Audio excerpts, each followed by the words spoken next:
आवाज नहीं आ रही। हालेलुया।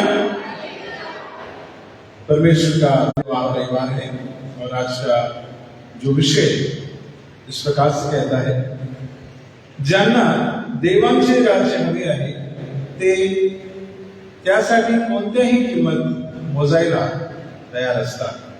ज्यांना देवाचे राज्य हवे आहे त्यासाठी कोणत्याही किंमत मोजायला ते तयार असतात। No sacrifice is too great for those who seek the kingdom of God. No sacrifice is too great for those who seek the kingdom of God. परमेश्वर के राज्य के खोजियों के लिए बड़े से बड़ा त्याग भी बड़ा नहीं होता। परमेश्वर के राज्य के खोजियों के लिए बड़े से बड़ा त्याग भी बड़ा नहीं होता। आइए हम प्रार्थना करें और उसके बाद हम परमेश्वर के वचन में करेंगे। स्तुति स्तुति स्तुति की प्रभु जी, हम आपको धन्यवाद देते हैं, आपके नाम की स्तुति और महिमा करते हैं। ईश्वर आप आज के प्रभु जी पाक कलाम को जो पढ़ा सुना गया है उसमें मन करते समय अपने पवित्र आत्मा की प्रेरणा दीजिए और यीशु खुदावन के आपका प्रत्येक वचन हमारे हृदय रूपी जमीन में बीज बनकर बोला जाए, 30 गुना 60 गुना और 100 गुना फलने पाए, ऐसी आप सब बोलने वाले आपके दास के होठों को स्पर्श कीजिए। यीशु नासरी के नाम से मांगते हैं, सूरज से बड़े दया से आमीन। प्रियो, आज हमने 3 शास्त्र पाठ इस समय सुने हैं और पहला शास्त्र पाठ उत्पत्ति उसका 12 अध्याय 1 से 7 वचन में यहां पर अब्राहम को परमेश्वर ने किस प्रकार से बुलाया, अब्राहम की बुलाहट के बारे में देखते हैं। उसके बाद फिलिपियों उसका 3 अध्याय 4 से 11 वचन में पौलुस मसीह को पाने के बारे में बताता है कि मसीह को पाना उसके जीवन में क्या मायने रखता है। और जो आज का हमारा शुभ समाचार पाठ है, जो मुख्य अंश इसके ऊपर हम मनन करने वाले हैं, इसमें हम लोग 3 दृष्टांतों को देखते हैं। पहला दृष्टांत देखते हैं छिपे हुए खजाने का दृष्टांत, दूसरा दृष्टांत देखते हैं अनमोल मोती का दृष्टांत और तीसरा जो दृष्टांत है वो एक जाल का दृष्टांत यहाँ पर हम लोग देखते हैं। और उसके बाद जो 52वां वचन वहां पर पुरानी और नई शिक्षा का महत्व ये हम लोग देखते हैं। लेकिन आज खास करके विशेष करके हम लोग जो 2 शुरुआती दृष्टांत दिए हैं उसी पर हम मनन करेंगे, छिपे हुए खजाने का दृष्टांत और अनमोल मोती का दृष्टांत, इसके ऊपर हम लोग मनन करेंगे। प्रभु यीशु मसीह इन दोनों दृष्टांतों के द्वारा एक बड़ी बात हमको बताना चाहते हैं। He wants to make one big point that nothing is more valuable than belonging to his kingdom. परमेश्वर के राज्य से बढ़कर कुछ नहीं, ये प्रभु यीशु मसीह यहाँ पर बताना चाहते हैं। अगर आपने दोनों घटनाएं वहां पर गौर किया होगा तो 44 वचन में हम लोग पढ़ते हैं कि जो स्वर्ग का राज्य है, जीसस इज कंपेयरिंग हियर, प्रभु यीशु मसीह यहाँ पर तुलना कर रहे हैं कि स्वर्ग का राज्य कैसा है। यहां पर लिखा है कि स्वर्ग का जो राज्य है वो एक खेत में छिपे हुए किसकी तरह है, धन की तरह या खजाने की तरह। एक खजाने की तरह जो किसी खेत में गड़ा हुआ है, वैसा परमेश्वर का राज्य है। उसके बाद जो दूसरे दृष्टांत में हम देखते हैं वहां लिखा है कि एक व्यापारी अच्छे मोतियों की खोज में था। He was trying to find the finest pearl, जो एकदम अनमोल मोती की वो तलाश में था। और जब वो अनमोल मोती की तलाश में निकला और जब उसको वो बहुमूल्य या अनमोल मोती उसको मिला तो उसने अपने पास का सारा खजाना जो कुछ उसके पास में था सब कुछ बेच डाला और उस अनमोल मोती को उसने खरीद लिया या मोल लिया करके हम लोग देखते हैं। आज का विषय हमको यह सिखाना चाहता है कि परमेश्वर के राज्य की जो लोग खोज करते हैं उनके लिए बड़े से बड़ा त्याग भी बड़ा नहीं होता। और यहां पर इन दोनों घटनाओं में हम लोग देखते हैं कि दोनों ने, एक धन के लिए या खजाने के लिए उसने अपना सब कुछ बेच दिया और उस खेत को मोल लिया, दूसरा उस अनमोल मोती के लिए उसने भी अपना सब कुछ बेच दिया और उस अनमोल मोती को उसने खरीद लिया करके हम लोग देखते हैं। यहां पर सबसे पहली बात हमको समझना यह है कि परमेश्वर का राज्य का महत्व क्या है। क्या लगता है, what is kingdom of God? आप लोगों को क्या लगता है परमेश्वर का राज्य क्या है? हम लोग हमेशा प्रार्थना करते हैं, प्रभु की प्रार्थना। ऐसा तोते को हम लोग सिखा देते ना, तो तोता जितना सीखा उतना बोलता है, वैसे हमको भी प्रभु यीशु मसीह की प्रार्थना सीखते। कौन सी प्रार्थना है? प्रभु की प्रार्थना। उसमें हम लोग प्रार्थना करते हैं, क्या करके कहते हैं? हे आमचा स्वर्गातील बापा, तुझे नाम पवित्र मानले जाओ। फिर उसके बाद क्या बोलते हैं लोग? तुझे राज्य ये हो, दाई किंगडम कम, तेरा राज्य है। और यहां पर प्रभु यीशु मसीह उसी राज्य की बात कर रहे हैं। तो प्रभु का राज्य कौन सा है? क्या लगता है आप लोग, प्रभु का राज्य कौन सा है या कहां पर है? हाँ, स्वर्ग में है। बाकी लोगों का क्या कहना है, प्रभु का राज्य कहां पर है?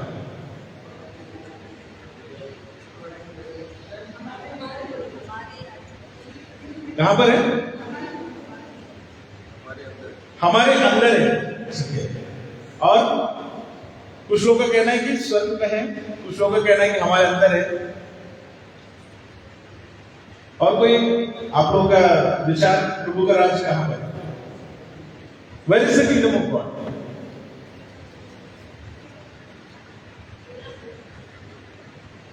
प्रभु का जो राज्य है या किंगडम ऑफ गॉड के बारे में जब हम चर्चा करते हैं, किंगडम ऑफ गॉड ऐसा है कि एक तो हमें वो दिखाई नहीं देता, एक अदृश्य। कई लोगों का ये मानना है कि हम यहां से जाने के बाद हम देखेंगे परमेश्वर के राज्य। हम लोग ये मानते हैं, हमारा विश्वास है कि अगर हमारी मृत्यु हो जाएगी आज, तो हम कहां जाएंगे? स्वर्ग के राज्य में, परमेश्वर के राज्य में हम जाएंगे। कई बार kingdom of God, kingdom of heaven, स्वर्ग के राज्य को हम लोग अलग अलग तौर पर हम उस बात को कहते हैं। सो किंगडम ऑफ गॉड की विशेषता यह है कि वो एक तो हमको अभी दिखाई नहीं दे रहा। यहां पर लिखा है कि वो ऐसा है कि वो खेत में छुपे हुए खजाने की तरह है। कैसा है? खेत में छुपे हुए खजाने की तरह है। हम उसकी तलाश में निकल गए और वो आज हमको दिखाई नहीं दे रहा, लेकिन हमारा ये मानना है कि एक दिन हम उस खजाने को पाएंगे।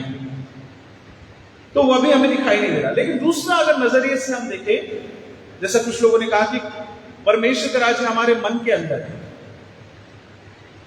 मैं मन के अंदर नहीं कहूंगा, लेकिन परमेश्वर का राज्य हमारे बीच में है। कहां पर है?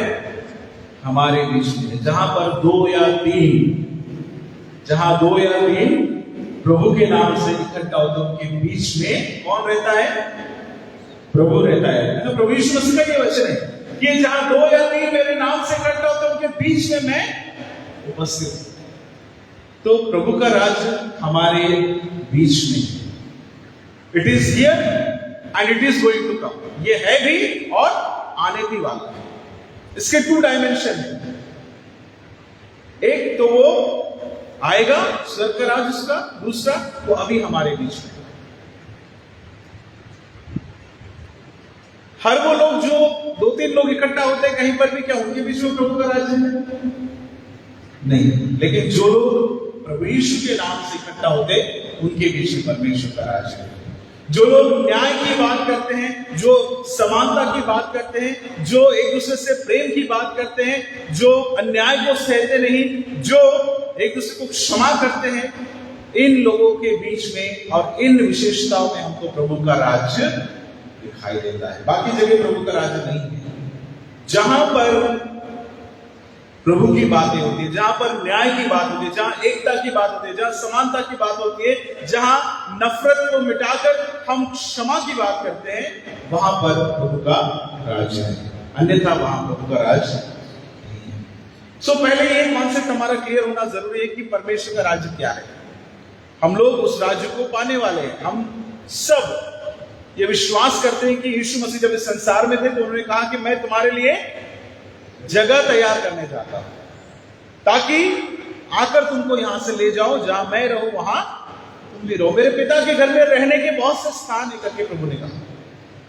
सो we are going to get that place. उस जगह को हम पाने वाले हैं।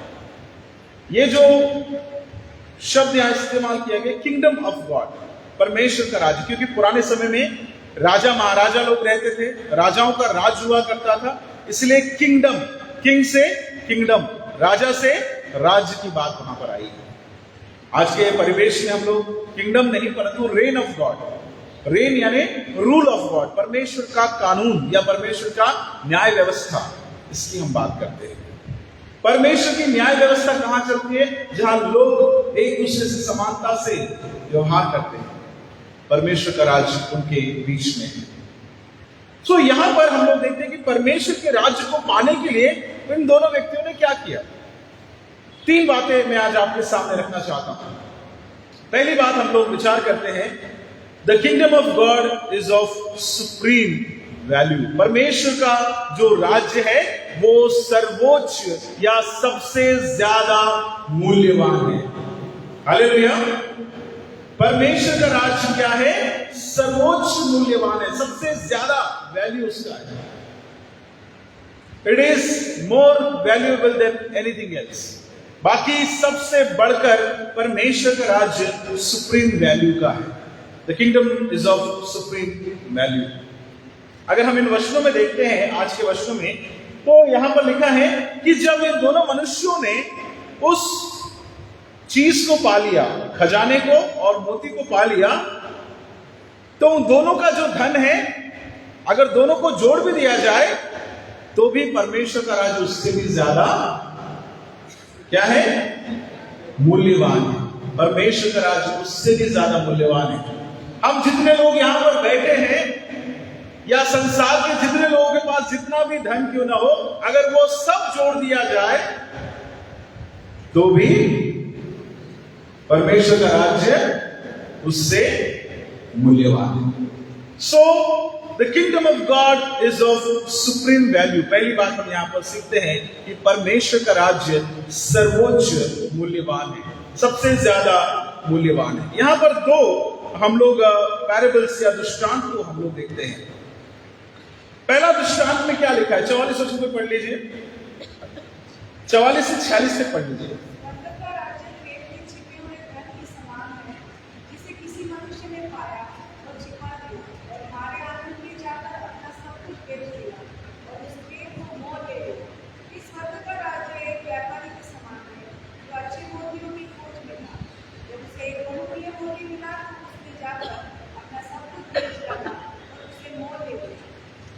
देखिए यहां पर हम लोग देखते हैं कि एक को खजाना मिला,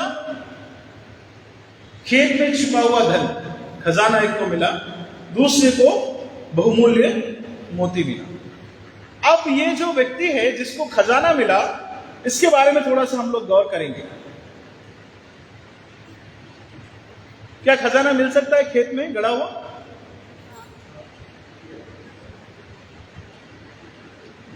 मिल सकता है। कैसे मिल सकता है? इसका थोड़ा सा बैकग्राउंड हम समझने का कोशिश करें। हमारे भारत देश में मिला खजाना, बहुत बार मिला, कई बार घर के नींव खोदते टाइम में मिल गया है ना, बड़ा मटका भरा हुआ या कुछ भरा हुआ ढेर सारा खजाना कहीं। इसका कारण मैं आपको बताता हूं। पुराने समय में जैसे आज हमारे पास में बैंक्स है, बैंक्स नहीं हुआ करते थे, तो लोगों को सबसे ज्यादा सेफ प्लेस कौन सा लगता था?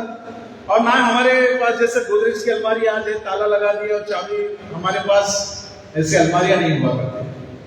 पुराने समय में लोगों के पास में पैसा या धन या खजाना छुपाने का एकमात्र जगह या सबसे सेफेस्ट वो जगह थी भूमि या जमीन।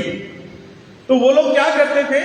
जमीन खोद के अपनी जो वैल्यूएबल्स है, और इसका उदाहरण हम लोग पुराने नियम में देख सकते हैं। आकान नाम का एक व्यक्ति था, परमेश्वर से छुपाकर उसने सोने की ईंट और बहुत सारा खजाना उसने अपने तंबू में खोद के जमीन के अंदर उसने छुपा के रखा। बाद में उसको पकड़ा गया और उसको मार दिया गया करके हम लोग देखते हैं। और उसके कारण इजराइली लोग युद्ध में हार रहे थे, उसके पाप के कारण। तो पुराने समय में लोग खेत में या अपने घर के नीचे जमीन के अंदर में वो लोग खजाने को छुपाया करते थे, because there were no banks. पहला एक कारण था कि वहां पर बैंक्स नहीं हुआ करते थे। दूसरा, क्यों लोग छुपाया करते थे कि उस समय में ये जो परिवेश में वचन लिखा गया, उस समय में इजरायली जो देश है या फलस्तीन में, वहां पर जो राज्य किनका था उस समय में? रोमी लोगों का राज्य था। और हमेशा लड़ाइयां, युद्ध हुआ करते थे। और ऐसा होता था कि युद्ध के समय में दूसरा देश कभी भी आक्रमण कर लेगा, सेना आक्रमण कर लेगी और आपके धन को लूट कर ले जाएगी। उसमें क्या होता था, कई बार लोगों को गुलाम बना के दूसरे देश में ले जाया जाता। जैसे इजराइल लोग को बेबीलोनियन कैप्टिविटी में हम देखते हैं, बेबीलोन ले जाया गया, असीरिया ले जाया गया, और बहुत बार गुलामी में वो लोग चले गए। तो हुआ ऐसा करता था कि गुलामी में जाते समय इनको उठाकर ले जाते थे और लोगों को अपने चीजों को लेने का मौका भी कई बार नहीं मिलता। तो जब ये लोग युद्ध या ऐसी समस्याओं को देखते थे, तो उस समय में ये लोग अपने धन को क्या करते थे? खेत में अपने गाड़ कर रख देते। उनको लगता था कि कभी ना कभी तो हम अपने देश में वापस लौटेंगे, और जब वापस आएंगे तो हम अपने खजाने को निकाल लेंगे, अपने धन को निकाल लेंगे। सो ये बैकग्राउंड में हम लोग इस वचन को समझने का प्रयत्न करेंगे। यहां पर भी किसी खेत में एक व्यक्ति गया, वो अपना डेली वर्क कर रहा था, जैसे हर रोज की अपने रोजमर्रा का काम होता है। हो सकता है ये खेत का मजदूर होगा, ये मालक नहीं है, ये पक्की बात है। हो सकता है कोई लेबर है, उसको बोला गया कि तू जाके खेत में काम कर, और जैसे हम लोग अपनी बुआई कटाई करते हैं वैसे ही वो भी वहां पर खेत में गया, और उसको वहां पर जब वो खोद रहा था, और ये ऊपर ऊपर नहीं खोद रहा होगा, अंदर तक गया होगा, अच्छे से गहराई तक गया होगा, और जब इसने खोदा तो उसको वहां पर खजाना उसको मिला। और जब उसको खजाना मिला तो उसने क्या किया? उसने उसको तुरंत छुपा दिया, वहीं पर छुपा दिया, क्योंकि सबके सामने वो लेकर जा नहीं सकता, और भी लोग होंगे वहां पर। उसने क्या किया? उसको छुपा दिया और जाकर अपना सब कुछ बेच दिया और उस खेत को मोल लिया। अब ये भी हमको यहाँ पर क्लियर नहीं है कि वो खेत का मालिक जिंदा था या नहीं था, या उसको कहीं गुलामी में लेकर चले गए, उसके बारे में बाइबल साइलेंट है। लेकिन जरूर उसने खेत मोल लिया, किसी के पास से मोल लिया। हो सकता है किसी और के अंडर होगा या मालिक के अंडर होगा, और उस मालिक को भी शायद पता नहीं कि वहां पर खजाना है। तो उसने गया और जाकर अपना सब कुछ बेचा और उसने उसको मोल लिया करके हम लोग देखते हैं, क्योंकि उसको ये मालूम था कि मेरे पास जो कुछ है वो कम है, और जो मुझे वहां मिलने वाला है इससे भी बेहतर है, और ये मेरी जिंदगी को बदल कर रख सकता है। उसने उस खजाने के लिए अपना सब कुछ बेच दिया, और उसने उस खेत को, उस पर्टिकुलर जमीन को जहां पर वो खजाना दबा हुआ था, उसको उसने खरीद लिया। दूसरा व्यक्ति जो है, मोती उसके पास है। अच्छा, ये जो व्यक्ति है, हम लोग पहले बार व्यक्ति को देखते हैं कि उसको मालूम नहीं था कि वहां खजाना है। वो अपना रोज का काम कर रहा था, अनायास ही, अचानक ही उसको वो खजाना मिला। दूसरे सिचुएशन में हम लोग देखते हैं कि ये जो मोती वाला जो व्यक्ति है, व्यापारी है, वो तो ढूंढ रहा था, वो तलाश में था। एक तलाश में है और दूसरे को अनजाने में मिल गया करके हमने दो अलग अलग सिचुएशन यहां पर प्रभु यीशु ने बताया। तो यहां पर वो ढूंढ रहा था, क्योंकि जो व्यापारी होते हैं या मर्चेंट होते हैं, वो लोग एक्सपर्ट होते हैं कि मोती कैसा दिखेगा, कैसा रहेगा, और वो जानता था। उसने जब इस बहुमूल्य मोती को उसने देखा तो उसने उसको परखा कि इसमें किसी प्रकार का दोष नहीं है, इसके जैसा दूसरा हीरा या मोती मुझे नहीं मिलेगा, और इसके जितना अनमोल चीज मुझे दोबारा मिलने वाली नहीं है। प्रियो, परमेश्वर का जो राज्य है वो केवल अच्छी या एक और चीज नहीं है हमारे लिए।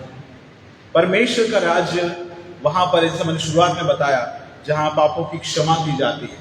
परमेश्वर का राज्य परमेश्वर के साथ में मेल मिलाप करना। परमेश्वर का राज्य अनंत काल का जीवन है। परमेश्वर का राज्य आज की खुशी और आने वाला आशा जो हमको दी गई है, उसके बारे में हम लोग देखते हैं कि वो परमेश्वर का राज्य है। जब हम परमेश्वर के राज्य से संसारिक चीजों की तुलना करते हैं, तो संसारिक चीजें कुछ भी मोल नहीं रखती। यहां पर इसलिए हम लोग देखते हैं कि पहली बात हम सीखते हैं कि the kingdom of God is of supreme value. जो परमेश्वर का राज्य है वो सबसे ज्यादा मूल्यवान है। दूसरी बात हम लोग आज ध्यान करेंगे कि ये जो परमेश्वर का राज्य है, इसको हम तभी पा सकते हैं जब हम उसको व्यक्तिगत रीति से खोज करते हैं। हर किसी को नहीं मिलता परमेश्वर का राज्य। बाइबल में हम लोग देखते हैं, प्रभु यीशु मसीह के वचनों में हम देखते हैं कि आप में से हर एक को अगर परमेश्वर के राज्य में जाना है तो आपको अपने आप की तैयारी अकेले और खुद करना है। कोई दूसरा आपके लिए तैयारी नहीं कर सकता। आप ये नहीं बोल सकते कि मेरे बाप दादा सेंट थॉमस चर्च शिवपाली के मेंबर थे इसलिए मेरे को एंट्री मिलना चाहिए स्वर्ग राज्य में। बोल सकते हैं क्या? आपको यहां की मेंबरशिप मिल सकती है लेकिन वहां की गारंटी नहीं है वहां जाएंगे कि नहीं जाएंगे। हो सकता है आपको पूरा खानदान वहां पर है लेकिन आप शायद ना जाओ, क्योंकि व्यक्तिगत तौर पर हम जिम्मेदार हैं। To seek the kingdom of God it is a personal discovery. आपको व्यक्तिगत तौर पर उसको खोज करना जरूरी है। वचन में लिखा है, मत्ती में हम लोग जब पढ़ते हैं 6वां अध्याय 33 वचन में लिखा है कि seek ye first the kingdom of God and his righteousness। सबसे पहले किसकी खोज करो? किसकी खोज करो? परमेश्वर के राज की खोज करो तो ये सब चीजें आप तुमको मिल जाएगी। Seek ye first the kingdom of God and his righteousness and all these things shall be added unto you। ये सारी चीजें तुम्हारे लिए जोड़ दी जाएंगी। सो परमेश्वर के राज्य को खोजना, the kingdom of God requires personal discovery. परमेश्वर के राज्य को खोजना ये हमारी व्यक्तिगत खोज जरूरी है। मेरा भाई मेरे लिए करेगा, मेरी बहन मेरे लिए करेगी, मेरी पत्नी मेरे लिए करेगी, मेरा पति मेरे लिए करेगा नहीं। आप खुद परमेश्वर के राज्य में अगर आप जाना चाहते हो, उसके भागीदार बनना चाहते हो तो आपको खुद खोजना पड़ेगा। ये खजाने की तलाश आपको खुद करनी पड़ेगी। The treasure must be found for yourself. खुद आपको तलाश करना है और खुद उस खजाने को पाना है। इस दोनों घटनाओं में हम लोग देखते हैं, एक को एक्सीडेंटली मिला, वो ढूंढने के लिए नहीं निकला, वो अपना रोज का काम कर रहा था और उसको अचानक ही उसके हाथ में खजाना लग गया। हो सकता है वो किसान है या मजदूर है, जैसा मैंने पहले बताया। वो हर रोज का अपना काम कर रहा था, सिर्फ अपने खेत में वो अपनी मजदूरी कर रहा था। कई बार हमारे जीवनों में भी ऐसा होता है। आप में से बहुत सारे लोग ऐसे होंगे कि जिनके बाप दादा मसीह नहीं थे। पहली बार आपने विश्वास किया, प्रभु को ग्रहण किया और आप प्रभु में आए। ऐसे भी लोग बहुत सारे हो सकते हैं। हो सकता है आपको किसी ने, आपके मित्र ने बताया होगा कि प्रभु यीशु मसीह के बारे में। हो सकता है कई ऐसे लोग होंगे जिनको टीवी पर या रेडियो पर आपने वचन सुना और आपने अपना उद्धार आपका हो। तो ये लोग कौन है? ये एक्सीडेंटली आए हुए लोग हैं, या किसी के प्रचारक के द्वारा अचानक आपको किसी ने बताया और आप चर्च आने लगे, बाय एक्सीडेंट आपको खजाना मिल गया। दूसरा जो व्यक्ति है, व्यापारी है, वो खुद तलाश में निकला। बहुत सारे ऐसे भी लोग हैं जो खुद तलाश में निकलते कि सच्चाई क्या है, परमेश्वर का राज्य क्या है, और ऐसे लोगों को भी वहां पर अनमोल मोती उनको मिल जाता है। कुछ लोग खोज कर आते हैं और कुछ लोग एक्सीडेंटली आते हैं, लेकिन दोनों के अंदर हम लोग देखते हैं कि उनके अंदर में वो व्यक्तिगत खोज हम लोग देखते हैं। उनके अंदर वो भूख है, वो आशा है। जब उसको मिल जाता है तो उन लोगों ने क्या किया? उसको पाने का प्रयास किया। प्रियो, आपके लिए कोई और परमेश्वर के राज्य की खोज नहीं कर सकता।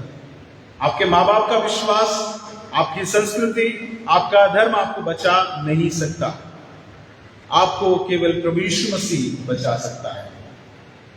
और प्रभु यीशु मसीह को व्यक्तिगत तौर पर अपना उद्धारकर्ता ग्रहण करने की जिम्मेदारी ये आपकी अपनी है। कोई और आपके लिए विश्वास या कोई आपके लिए अपने जीवन को नहीं बदल सकता। आपको खुद अपने आप को बदलना पड़ेगा। सो व्यक्तिगत खोज जरूरी है परमेश्वर के राज्य के लिए। दूसरी बात हम देखते हैं, तीसरी और अंतिम बात हम लोग देखते हैं कि ये जो परमेश्वर का राज्य है, जब ये मिल जाता है, हम जब ढूंढते, चाहे एक्सीडेंट से मिला हो या ढूंढने से मिला हो, जब ये मिल जाता है तो हमको क्या करना है? The kingdom of God demands joyful surrender. The kingdom of God demands joyful surrender. जो परमेश्वर का राज्य है वो हमसे आनंद भरा संपूर्ण समर्पण मांगता है। आनंद भरा संपूर्ण समर्पण मांगता है। जब इन दोनों को ये चीज मिली तो दोनों ने क्या किया? क्या किया उन्होंने? अपना सब कुछ बेच दिया। दोनों व्यक्तियों ने अपना सब कुछ बेच दिया। अब बेचने का मतलब ये नहीं है कि उन्होंने बेचकर खरीद लिया बोले तो यहां पर एक गलत सोच हमको नहीं आना चाहिए, विचार नहीं आना चाहिए कि हम परमेश्वर के राज्य को खरीद सकते हैं या उद्धार को हम खरीद सकते हैं। ये गलतफहमी हम ना रखें कि हम पैसा देकर खरीद सकते हैं। नहीं, ऐसा नहीं लिखा है। यहां पर लिखा है कि जब उनको बहुमूल्य चीज मिली तो उसका वैल्यू उन्होंने किस तरीके से किया, उसके लिए वो सब कुछ खोने के लिए तैयार है। ये पॉइंट हमको समझना जरूरी है कि जब परमेश्वर का राज्य हमको मिल जाता है, जब हम अनंत काल के जीवन को पा लेते हैं, या जब हमको प्रभु का अनुभव हो जाता है, हमारा उद्धार करता प्रभु यीशु मसीह, जब इस बात का अनुभव हो जाता है तो सारी चीजें आपके लिए फीकी हो जाती है। प्रभु से बढ़कर हमारे लिए कुछ भी नहीं, प्रभु से बढ़कर हमारे लिए कुछ भी नहीं। और उसके बाद हमारा रिस्पॉन्स जो आता है, हमारे हृदय का जो प्रत्युत्तर आता है, वो ज्यादा मायने रखता है। So the kingdom of God demands joyful surrender. जो परमेश्वर का राज्य है वो हमसे आनंद भरा संपूर्ण समर्पण हमसे मांगता है। उद्धार हमारे लिए मुफ्त का तोहफा है, परमेश्वर की ओर से दिया हुआ तोहफा है करके वचन हमें बताता है।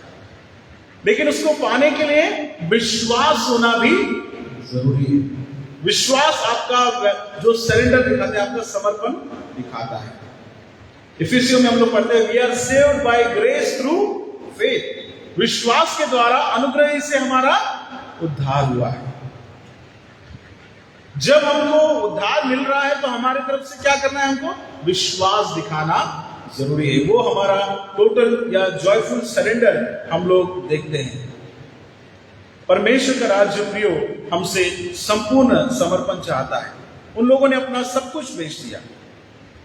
प्रभु को केवल आपके जीवन की थोड़ी सी जगह, एक कोना प्रभु के लिए दे दिया, बाकी का हिस्सा मेरा, ऐसा नहीं चलेगा।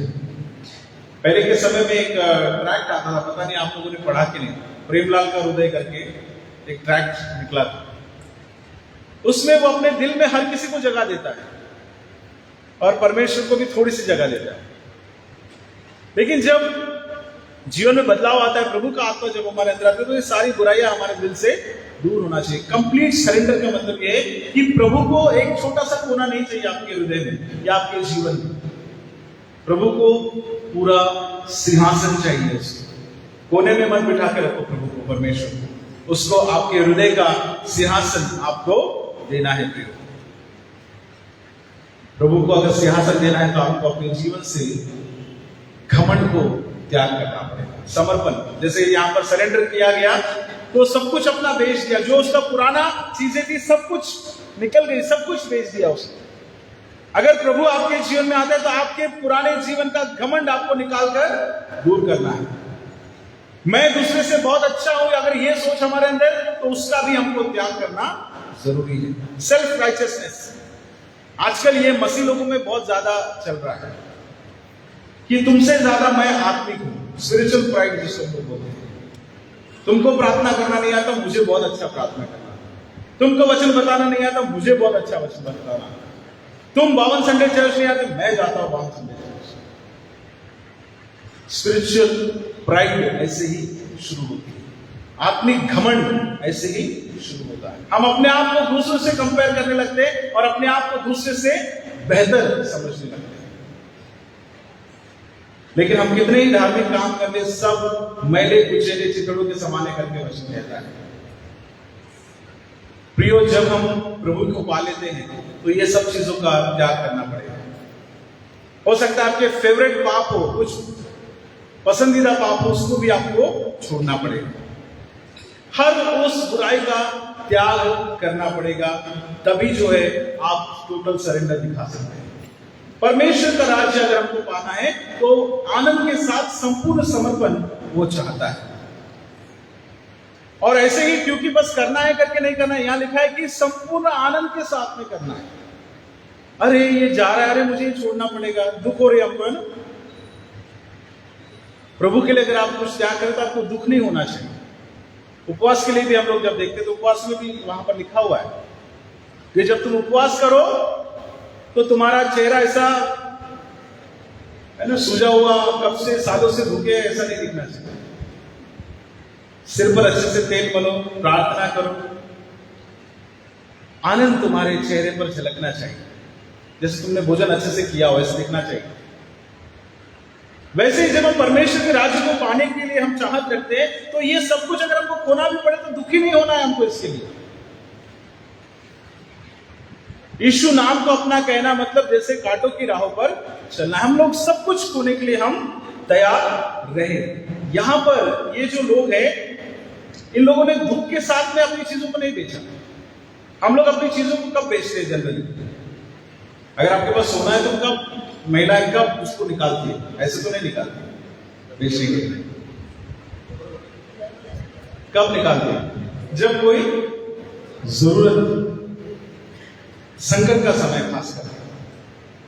अगर कोई बीमार है, आपके पास कुछ नहीं है, तो आप सोना गिरवी रख दिया, सोना बेच देते हैं। या बच्चों का एजुकेशन है, हमको जरूरत है, हम उसको कर देते हैं। परमेश्वर का राज्य उससे भी ज्यादा वैल्यू है कि परमेश्वर के राज्य को पाने के लिए अगर कुछ ज्यादा भी है तो आपको चिंता करने की आवश्यकता नहीं। कई बार हम दुखी मन से अपनी चीजों को दे देते हैं, भले हमारी इच्छा नहीं, लेकिन जरूरत आ जाती है तो हमको देना पड़ जाता है। लेकिन परमेश्वर का राज्य ऐसा है कि इसको पाना है तो आपको खुशी के साथ अपना सब कुछ त्याग करने के लिए तैयार रहना है। This was not a painful loss. इन दोनों के लिए पेनफुल लॉस नहीं था। अगर हम लोग पढ़ते हैं उस वचन को एक बार पढ़ेंगे, 44 वचन को पढ़ लीजिए फिर से। स्वर्ग का राज्य एक के छिपे हुए धन के समान है, जिसे किसी मनुष्य ने पाया और छुपा दिया और मारे आनंद के जाकर अपना सब कुछ बेच दिया। हाँ, और उसके तुम बोल दे।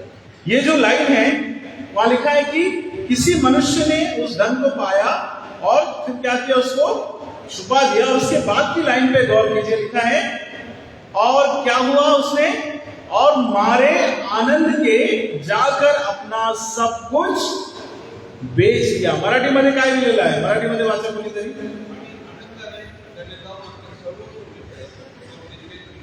हाँ, आनंदाने तो गेला बाहेर। जो खुशी के साथ में मारे आनंद के उसने अपना सब कुछ बेच दिया। दुखी मन से नहीं बेचा, उसको खुशी हुई कि अब मुझे जो मिलने वाला है इससे भी बढ़कर है। प्रियो, परमेश्वर का राज्य हमारे जीवन में क्या वैल्यू रखता है? इन लोगों ने रियलाइज किया कि जो मुझे मिलने वाला है वो मेरे पास जो है उससे भी ज्यादा बढ़कर है। हमारे लिए प्रायोरिटी क्या है? हम सब जो यहां पर बैठे हैं, हमारे जीवन में जो हमको मिलने वाला है परमेश्वर का राज्य, वो क्या मायने रखता है? कई बार हम परमेश्वर के राज्य को ऐसे ही हम लोग सोचते हैं, उसके लिए ज्यादा हम प्रयास नहीं करते। हम लोग पढ़ते भी हैं कि हर बार हम बोलते हैं, पढ़ते हैं कि पहले परमेश्वर के राज्य की खोज करो, लेकिन हम खोज किस चीज की करते हैं?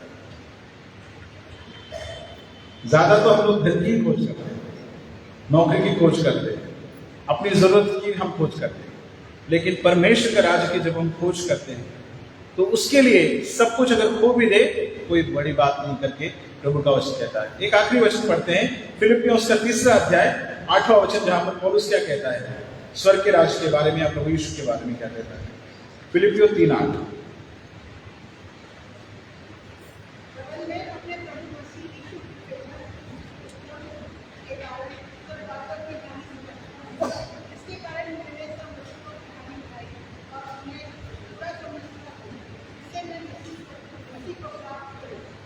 हाँ, देखिए यहां लिखा है कि प्रभु यीशु मसीह की पहचान की उत्तमता के कारण सब बातों को हानि समझता हूं, जिसके कारण मैंने सब वस्तुओं को हानि उठाई और उन्हें कूड़ा समझता हूं, जिससे मैं मसीह को प्राप्त करूं और उसमें पाया जाऊं। पौलुस यहां पर कहता है कि जब मैं मसीह मेरे जीवन में आ गया तो उसके पहले मेरे पास जो कुछ भी था या जो कुछ मैंने खोया मसीह को पाने के लिए, वो सब मेरे लिए क्या है? कूड़े के समान है।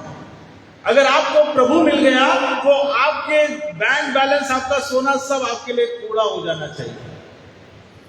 जो कुछ आप प्रभु को पाने के लिए खोते हैं वो कूड़े के समान है। पौलुस कहता है कि वो मेरे लिए तो कूड़े के समान है। ये व्यापारी ने ये नहीं सोचा अरे मुझे तो मेरा सब कुछ बेचना पड़ रहा है, उसको किसी प्रकार का गिल्ट नहीं था।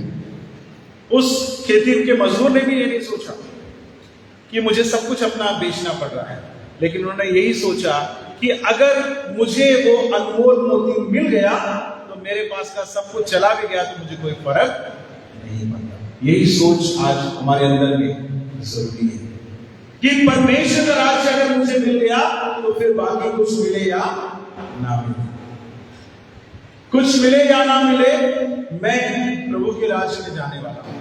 3 बातें आज हमने देखी कि परमेश्वर का राज्य जो है वो सर्वोच्च मूल्यवान है, it is of supreme value. परमेश्वर का राज्य जो है उसके लिए व्यक्तिगत खोज करना जरूरी है, औरों के सहारे आप नहीं जा सकते। और तीसरी बात हम लोग देखते हैं कि परमेश्वर का जो राज्य है वो हमसे संपूर्ण आनंद भरा समर्पण हमसे वो चाहता है। प्रियो, आज हमको किस चीज ने रोक कर रखा है? प्रभु यीशु मसीह को पाने के लिए या प्रभु यीशु मसीह के पीछे चलने के लिए किन चीजों ने हमको रोक कर रखा है? हो सकता है हमारा पैसे ने हमको रोक कर रखा है, हो सकता है हमारे रिश्तों ने हमको रोक कर रखा है, हो सकता है हमारे पाप ने हमको रोक कर रखा है, हो सकता है हमारे ओहदे ने या पद ने हमको रोक कर रखा है। लेकिन ये सारी चीजें कोई मायने नहीं रखती जब हम प्रभु को हम पा लेते हैं।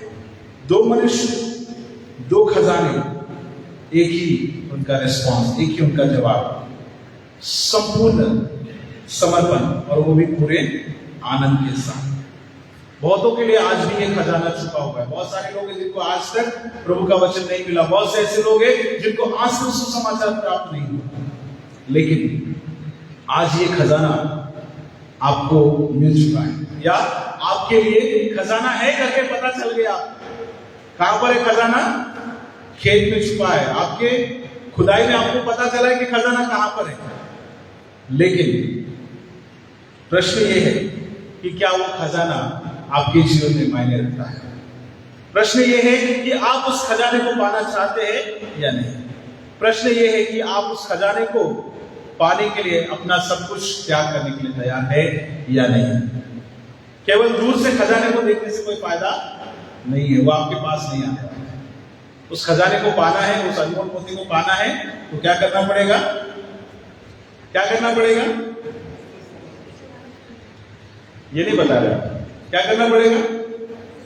अपना सब कुछ बेचना पड़ेगा, त्याग करना पड़ेगा, और उस खेत को खरीदना पड़ेगा, उस खेत को मोल लेना पड़ेगा। प्रभु हमारी सहायता करे कि हम उस परमेश्वर के राज्य को हम पाने का प्रयास करें और उस राज्य के हम सहभागी हो, और प्रभु इस कार्य को करने में हमारी सहायता करें। आमीन।